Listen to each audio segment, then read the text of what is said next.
ثاقب آپ کو کیا لگتا ہے یہ جو پروپوز کی جا رہی ہیں آئینی ترامیم، اس سے کس کو فائدہ ہوگا، کس کو نقصان ہوگا، اس کی سگنیفیکنس کیا ہے؟ ایک تو جس طرح آئینی ترامیم لائی جا رہی ہیں پورا ایک جوڈیشل پیکیج ہے، یہ اگر پیکیج پورا منظور ہو جائے، ایون میں سمجھتا ہوں کہ 70% بھی منظور ہو جائے، 60% بھی منظور ہو جائے، تو پورا ہمارا جو جوڈیشل سسٹم ہے وہ اس کا سٹرکچر ہل جائے گا کہ اس سے سپریم کورٹ کے چیف جسٹس سے لے کر نیچے تک جو ہائی کورٹ ہے اور جو سپریم کورٹ ہے ان کی جو ججز کی تعیناتیاں ہیں، چیف جسٹس کی تعیناتی ہے، کس نے کیا کرنا ہے، ہر چیز ہل جائے گی۔ سپریم کورٹ پاس اختیارات کیا ہیں، 184 84 5 6 اور 7 جو ہے 87 وہ سارے جو ہے وہ آئینی عدالت نہیں بنائی جا رہی ہے، وہاں الگ سے ایک چیف جسٹس ہوگا، الگ سے حکومت چیف جسٹس جو ججز تعینات کرے گی، تو پورا اسٹرکچر جو ہے وہ ہل جائے گا۔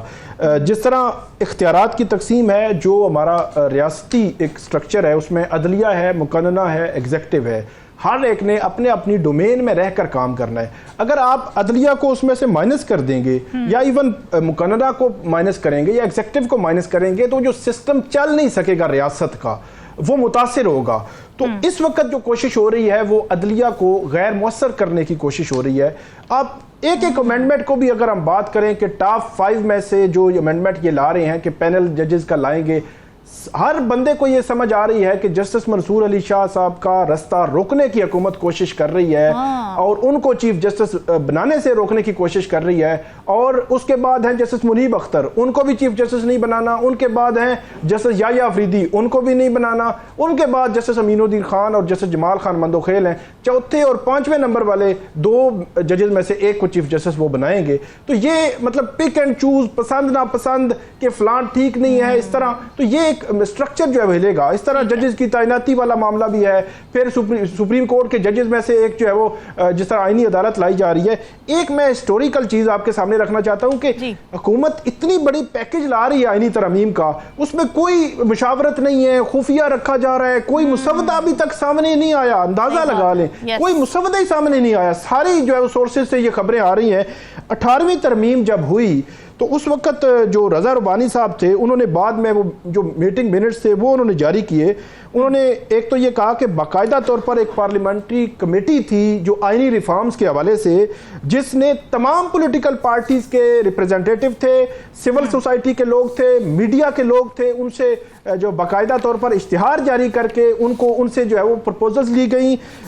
تقریباً 77 میٹنگز ہوئیں، 1 سال کا جو ہے وقت لگا، 400 گھنٹے تقریباً جو ہے وہ یہ مختلف اوقات میں یہ میٹنگز ہوتی رہیں۔ تو اتنا ان ڈیپتھ اس کو جو ہے وہ اس پہ مشاورت کی گئی، اس پہ جو ہے وہ تجاویز لی گئیں، اور اس کے بعد جو 18ویں ترمیم ہوئی، آج تک وہ 18ویں ترمیم متنازع نہیں ہوئی۔ آج تک اس پہ کنسنسس ہے تمام پولیٹیکل پارٹیز کا۔ اسی لیے کہا جاتا ہے کہ آپ نے اگر کوئی آئینی ترمیم ایون عدلیہ جوڈیشری کے حوالے سے بھی کرنی ہے تو آپ تمام پولیٹیکل پارٹیز کو آن بورڈ لیں، سول سوسائٹی سے بھی لیں، میڈیا سے بھی تجاویز لیں۔ یہ کوئی طریقہ کار نہیں ہے کہ آپ اپنی حکومت کو تحفظ دینے کے لیے پورا ایک عدلیہ کا جو نظام ہے اس کو ہلا کے رکھ دیں۔ میرا یہ خیال ہے کہ انڈیپینڈنس آف جوڈیشری کا سوال جہاں پہ آئے گا نمبر 1، اور دوسرا کوئی بھی لیجسلیشن جو حکومت کر رہی ہیں اس میں نیک نیتی کا بھی عنصر ہونا چاہیے۔ ایسا نہیں ہے کہ آپ اس میں مطلب یہ خفیہ رکھنا یہ کس چیز کو ظاہر کرتا ہے کہ آج اجلاس ہوا وہاں پہ اسمبلی میں، خصوصی جو کمیٹی بنی ہوئی ہے اس کمیٹی میں خورشید شاہ صاحب چیئر کر رہے تھے، بیرسٹر گور نے باہر نکل کے یہ کہا کہ حکومت کے پاس اس وقت بھی مسودہ نہیں ہے کہ کون سی امینڈمنٹس کرنے جا رہے ہیں، اور ڈینائی کرتے رہے نا۔ ثاقب دیکھیں جب آپ اچھی نیت سے کوئی اصلاحات لے کر آ رہے ہوتے ہیں نا تو آپ اس بارے میں بات کرتے ہیں، زیادہ سے زیادہ اویئرنیس دیتے ہیں، لیکن یہ تو ڈینائی کرتے رہیں گے جی ہم جی کوئی ایسی اصلاحات نہیں لے کر آ رہے، کچھ نہیں ہو رہا، اور اب جو ہو رہا ہے وہ ہمارے سامنے۔ جی بالکل، تو وہ ابھی تک جو ہے وہ کوئی چیز سامنے نہیں آئی، تو یہ متنازع ہو جائیں گی ترامیم۔ میں نے 2 چیزیں کہا، 2 جو پوائنٹس ہیں، نکات ہیں، ان کی بنیاد پر یہ سپریم کورٹ میں جائے گا معاملہ۔ نمبر 1 کہ کہیں پہ انڈیپینڈنس آف جوڈیشری کمپرومائز تو نہیں ہو رہی، اور دوسرا کیا جب یہ کی گئی تو اس میں نیک نیتی تھی، تو نیک نیتی کہاں پہ خفیہ رکھی جا رہی ہیں، بتایا ہی نہیں جا رہا کسی کو جی کا کیا ہونا ہے، کوئی مشاورت نہیں. مطلب عمومی طور پر بھی جو لیجسلیشن ہوتی ہے سادہ جس کو قانون سازی کہتے ہیں، وہ بھی بل جو ہے وہ کمیٹی کو بھجوایا جاتا ہے، کمیٹی اس کو دیکھتی ہے، 1 بائی 1 دیکھتی ہے، اور وہ سادہ قانون سازی ہے. یہ آئینی ترمیم ہے، اس کو تو زیادہ اس کو دیکھا جانا چاہیے، اس میں تو زیادہ جو ہے وہ مشاورت کرنی چاہیے. لیکن حکومت جو ہے وہ شاید ان کے مقاصد کچھ اور ہیں، کچھ اور جو ہے پرپس وہ سرو کرنا چاہتے ہیں، اور وہ جوڈیشری کو شاید سبق سکھانا بھی اس میں جو ہے وہ شامل ہے. ثاقب، انسرٹینٹی بھی ہوتی ہے نا، حکومت کے سر پہ تلوار سارا ٹائم لٹکتی رہتی ہے. ہم ہسٹری اٹھا کے دیکھ لیں کہ اب گئی حکومت تب گئی حکومت. آپ کو لگتا ہے یہ وجہ ہے کہ حکومتیں پرائیورٹائز نہیں کرتی دور رس معاشی فیصلے، اور وہ شارٹ ٹرم پولیٹیکل گینز کے لیے اس طرح کے فیصلے لیتی ہیں جو ہم دیکھ رہے ہیں اس وقت؟ Short term